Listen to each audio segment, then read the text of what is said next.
Been yet another border shooting here in town. One person dead. Don't know much about it. A bunch of border agents and a bunch of gunmen mixed it up. One of the suspects is dead. We're still waiting to figure out exactly what happened. This is according to details from the Arizona Daily Star. I'm relating to you now. 10:40 a.m. south of Valhalla Road and West Zorro Road. Still trying to figure it all out. Now, I do want to revisit the immigration thread that we were pulling yesterday. Before I do it, let me tell you about where I'm coming from. In 2008, an undocumented immigrant and convicted criminal shot and killed a Fort Myers police officer. That's the city in which I was working at the time. The immigrant had been under deportation orders, but ICE had released him back onto the street, and then they lost track of him. The shooting was quite traumatic for the community, and in its wake, ICE stonewalled our request, and by our, I mean journalists in that community, request for information. They refused to talk about it, just point blank. Nope, not talking. Now, that got my back up as both a citizen and as a journalist, and eventually ICE did cough up some answers, but only in writing. They continued to duck the cameras. The whole incident left me with some lasting convictions. One, foreign nationals, legal or otherwise, with serious criminal records have no right to remain in the United States, and we should do our level best both to deport them and to keep you safe from them while those efforts are underway. Two, your government has no right to stonewall the public about what it's doing on these issues. And three, we have immigration laws on the books. They should be enforced until such time as our country, through its democratic processes, sees fit to change them. That's where I stand. That's where I'm coming from. This does not seem like a radical position to me, but maybe it does to you. If so, fine. Now, Thursday night, I tied into it with one of our loyal callers over the 2013 release of hundreds of migrants who'd been in the custody of ICE, Immigrations and Customs Enforcement. USA Today article I quoted from called the facilities they were released from as they called it immigration jails. Our caller said they were detention centers, not jails. Fine. I mean, that terminology, I think he's correct about that. They were not traditional county jails. Now, the salient point, though, is that USA Today found the government lied about who it released. That was my point. Here's the background. In early 2013, the New York Times reported that ICE had released hundreds of illegal immigrants in order to deal with looming budget cuts. Those cuts were automatic. They were known as the sequester. And shortly thereafter, former Arizona Governor Janet Napolitano, who was DHS secretary at the time, got asked about the releases at a political forum. Her response was to blast the media. Her response was not very nice, and it was not accurate. Now, let's take a listen, courtesy of YouTube. I have it here somewhere. Let me find it. Hang on. Here we go. This is Janet Napolitano when she was asked, did your department release immigrants, and did you do it because of budget cuts? Here's what she said. Well, there's a story that ran last week. It says, we released 2,000 detainees because of sequester. That is really not accurate. And was not a Politico story, by the way. It was not a political story, I will hasten to say. And I won't say who put it out there. But as in all things immigration, it develops its own mythology. That was a Politico forum, by the way, which is why they had that little aside. So what did you hear her say? This was back in 2013. This is what she said. 2,000 immigrants were not released. The media are indulging in myth-making. Now, here's the actual fact as we now know it. 2,200 immigrants were released. Now who's doing the myth-making? But then she said, yes, later in that interview, she said, okay, well, there are some releases going on. But most of that, she said, was entirely routine. It would be happening by itself no matter what. Here's what she said.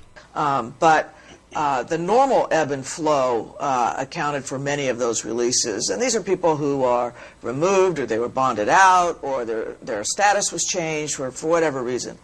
Okay, get that? Normal ebb and flow.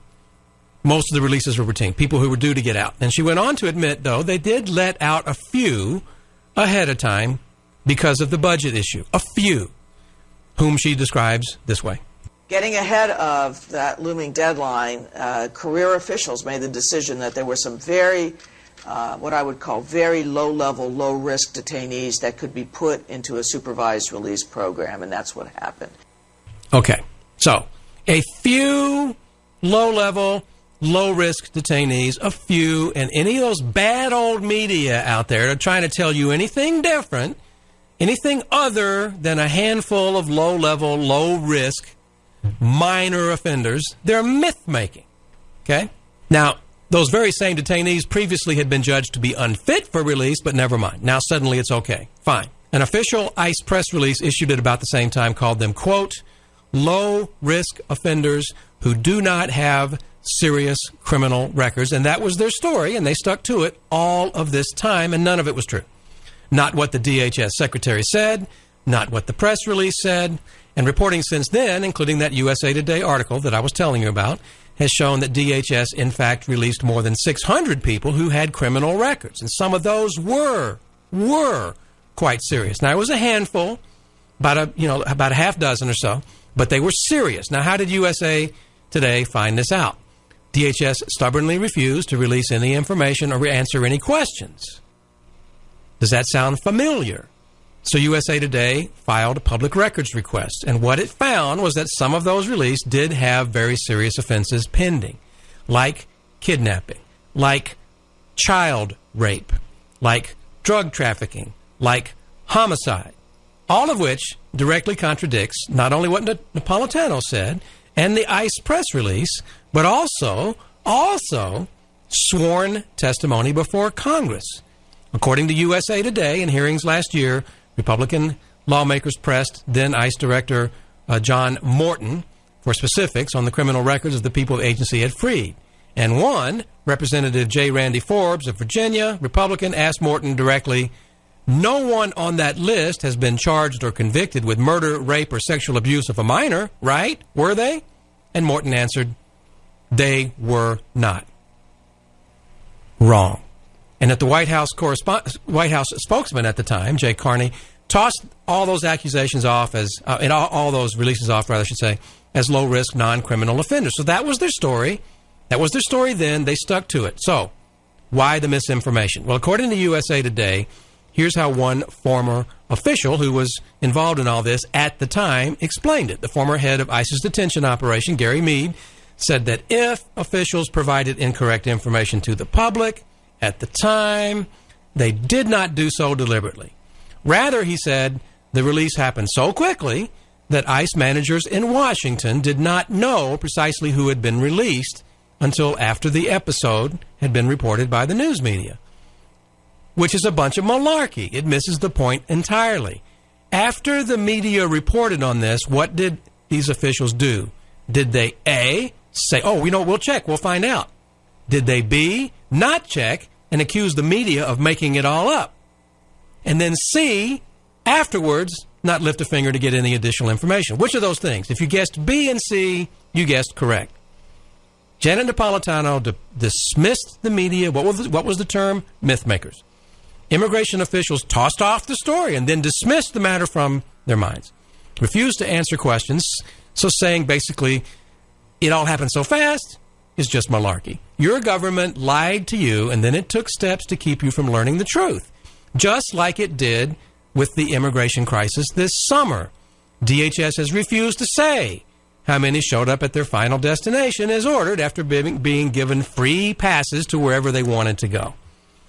Speaking personally, it's been fighting my request to get that information via public records request. They denied the first round of requests. The second round of 40 more narrowly tailored requests from me is now pending. Why? Why would they do that?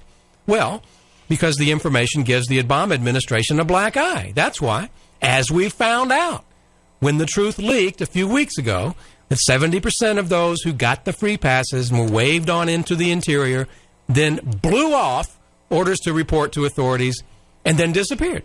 What a shock, right? So what are we left with? An administration that writes its own rules on immigration, ignoring any law it doesn't like, and then lies about it, and then tries its level best to keep you in the dark. Now, I don't care where you stand on immigration. This is the caller and I, a very loyal listener whom we like here. That's where we got into it.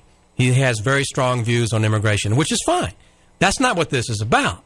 It's not okay for your government to lie to you. It's not okay for your government to keep you in the dark. That was my point. And that was the whole point of me reading that USA Today article. They're not telling you the truth.